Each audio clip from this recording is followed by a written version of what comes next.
Voilà, l'espère ce soir, zone humide au Bénin, une nouvelle espèce de mangrove à promouvoir. C'est bien sûr sur cette thématique que nous allons discuter. Et avec moi sur ce plateau, j'ai Ebenezer Rondinou, c'est bien ça? Bien sûr, madame. Bonsoir. Bonsoir. Comment allez-vous? Très bien, merci. Alors, vous êtes environnementaliste à la base et spécialiste de mangroves. Des zones humides. Des zones humides, Oui. ça englobe plus. Exactement. Merci d'être sur ce plateau avec nous. C'est bon. Alors, nous parlons justement des zones humides et déjà, je voudrais qu'on fasse un petit zoom sur ce qu'on appelle zone humide. Ok. Je vais être terre à terre ce soir pour permettre aux amis téléspectateurs de comprendre. C'est ce qui est même conseillé et recommandé. On n'entend pas zone humide de façon très simple. Tout espace où il y a de l'eau de façon temporaire ou permanente, de façon saisonnière ou même permanente aussi, qui n'excède pas 6 mètres à marée basse. Okay. Cette définition toute simple dite, ça englobe tout ce que nous appelons marécage, bas-fond, et même une partie de la côte. Toutes nos lagunes, les lacs et autres que nous avons, tout ça là, c'est des zones humides. Alors, est-ce qu'on peut se permettre de faire un état des lieux aujourd'hui des zones humides au Bénin? Ok, pour faire un état des lieux des zones humides au Bénin, c'est très simple. Il y a ce que nous appelons une convention, qu'on appelle convention Ramsar, qui vient du nom d'une ville en Iran, qui est Ramsar. Cette convention a été signée un 2 février. Donc, pour commémorer les zones humides, on a consacré la journée du 2 février pour pouvoir célébrer ces zones. Célébrer ces zones, ça veut dire quoi? C'est l'un des plus vieux traités que les gouvernements ont signé. Ça veut dire quoi? Que la problématique des zones humides a été déjà au cœur des préoccupations des gouvernants. C'est-à-dire qu'ils ont pris conscience très tôt de la fragilité de ces zones et de la nécessité de la gérer durablement. Pour ce faire, le 2 février, chaque fois, est consacré à ces zones humides. Et les pays déclarent, quand vous adhérez à la Convention, vous déclarez des zones humides. Le Bénin, en adhérant à cette Convention, a déclaré 4 zones humides qu'on appelle des sites Ramsar. Il y a 2 sites au sud du Bénin et 2 dans la partie septentrionale de notre pays, plus précisément dans le parc Pendiari. Donc, les 2 zones qu'on a au sud ici, c'est le site Ramsar 10-17, c'est ça qui englobe toute la partie ouest, et le site 10-18 qui englobe toute la partie est. D'accord. C'est la lagune de Porto-Novo, le lac Noko et tout ça là, c'est dans le site Ramsar 10-18. Et quand vous prenez la lagune côtière, que le lac Aémé et tout ça là, c'est dans le site Ramsar 10-17.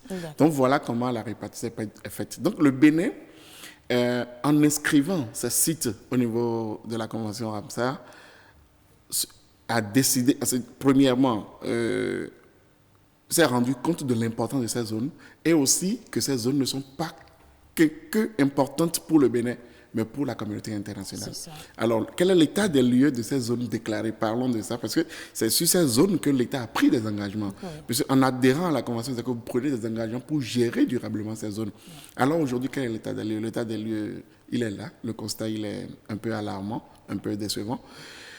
Dans la mentalité du Béninois, quand on entend zones humides, bas-fond, pour choquer un peu les téléspectateurs, bas. Donc il faut aller fermer et non sous bas dans notre culture. Donc la tendance a été beaucoup plus vers la fermeture de ces zones humides. Cotonou, qui est pratiquement bâti sur des zones humides, chaque fois que quelqu'un achète son lopin de terre qui est dans une zone humide, il faut aller fermer ça.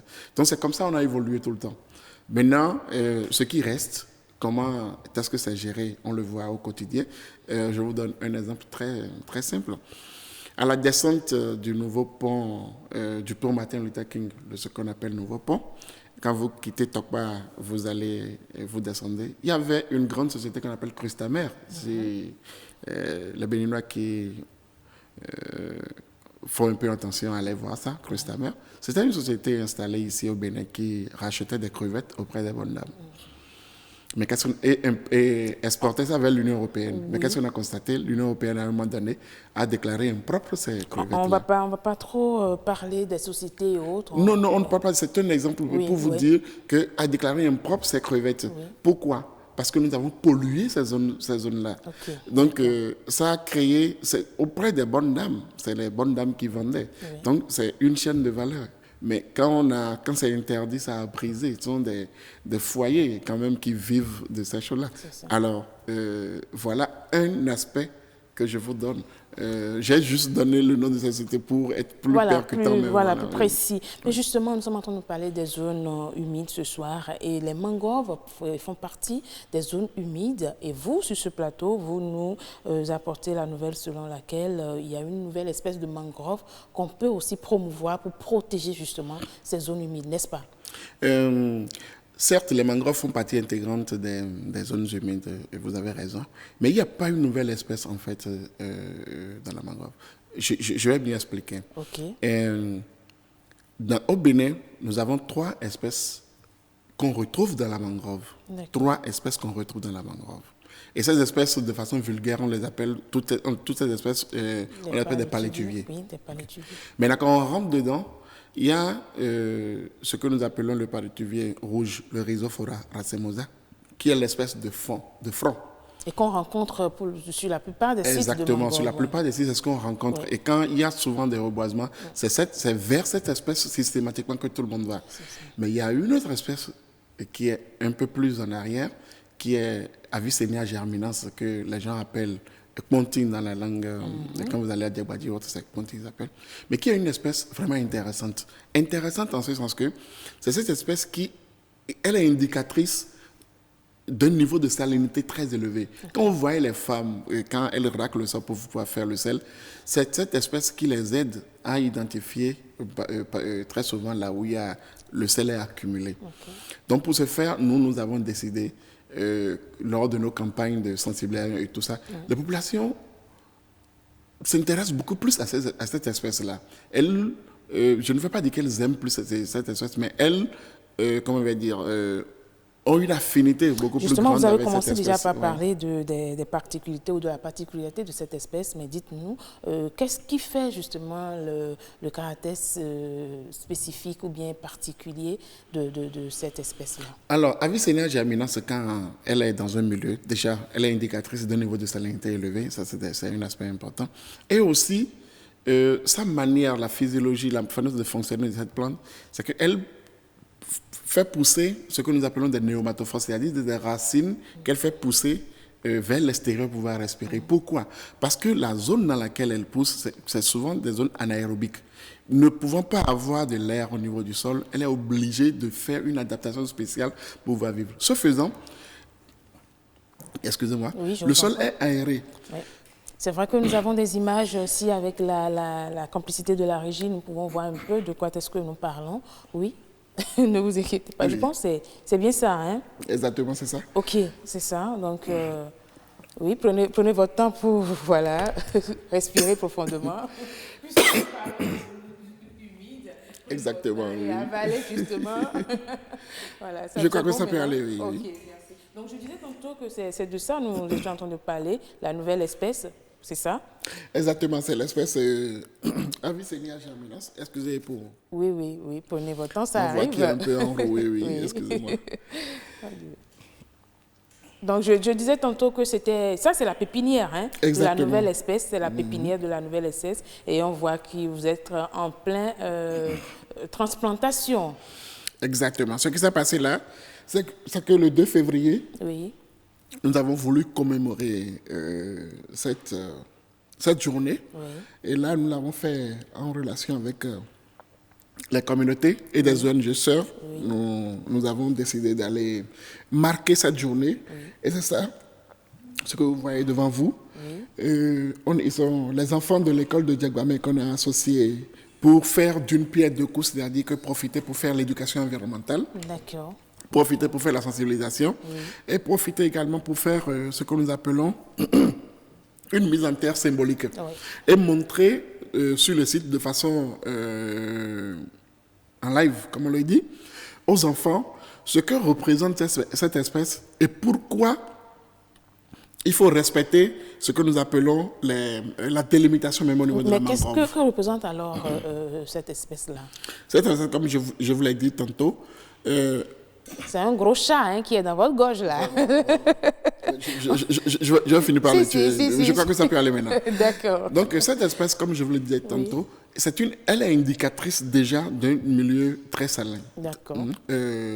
Quand les femmes voient ça, c'est que déjà c'est un milieu où il y a la salinité élevée, où on peut faire cela. L'autre particularité de cette espèce, ça permet d'aérer le sol, comme je l'ai dit. Et à ce niveau, vous allez voir, il y aura très souvent les zones dans lesquelles on retrouve ces espèces, c'est des zones où on retrouve les crabes que les gens attrapent pour vendre au bord de la voie et les gens achètent. Donc restaurer, comme on le dit dans le jargon, les mangroves avec cette espèce et les mettre dans leur milieu approprié, c'est retourner à l'état initial. Nous, ce qu'on fait, ce n'est pas que aller planter de la mangrove, mais c'est essayer de restaurer le site. Il y a deux notions différentes. Oui. Il y a une différence entre aller faire simplement un reboisement et restaurer un site dégradé de mangrove. Et ce que nous faisons, c'est carrément restaurer un site dégradé. Quand je prends par exemple le cas du site Togben, qui est juste à côté de nous ici, est-ce qu'il faut un reboisement ou une restauration? Ça dépend du niveau de dégradation du site. D'accord. Le site que nous avons, c'est que c'était un site qui avait déjà abrité de la mangrove, mais qui a été totalement dégradé. Okay.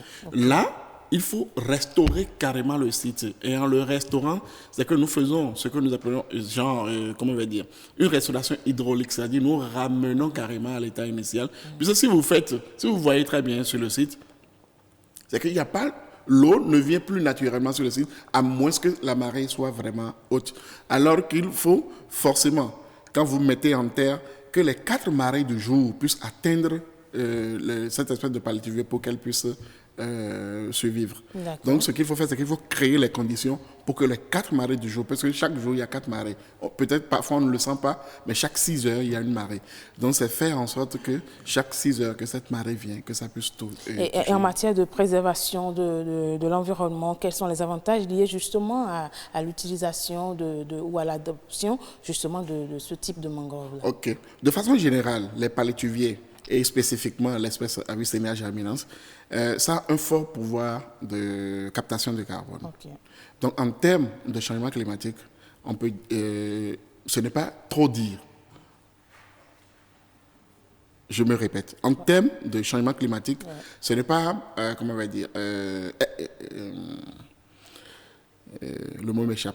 Ce ne serait pas, comment on va dire...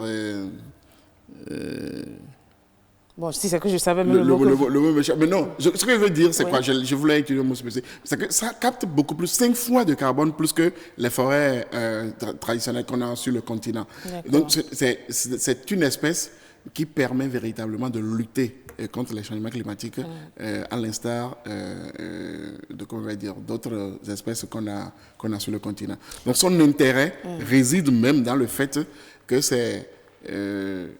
en termes, quand on parle de changement climatique, il y a quand même deux notions qu'il faut rappeler. Il y a l'adaptation, il y a l'atténuation. Ce que nous faisons, c'est au niveau de l'atténuation où nous sommes en train d'augmenter la capacité du Bénin à fixer, c'est-à-dire à avoir beaucoup plus de... Je pense que c'est l'intérêt qui va clôturer ce plateau, parce que c'est ce que nous recherchons, quel est l'intérêt justement d'adopter ce type de mangrove. Nous allons vous inviter à nouveau sur ce plateau pour quand même échanger beaucoup plus sur comment est-ce qu'il faut peut-être transplanter pour que les populations qui nous suivent aussi, même si vous n'allez pas vers eux, qu'ils sachent comment est-ce qu'ils peuvent restaurer des zones des sites de mangrove qui sont en voie de disparition peut-être.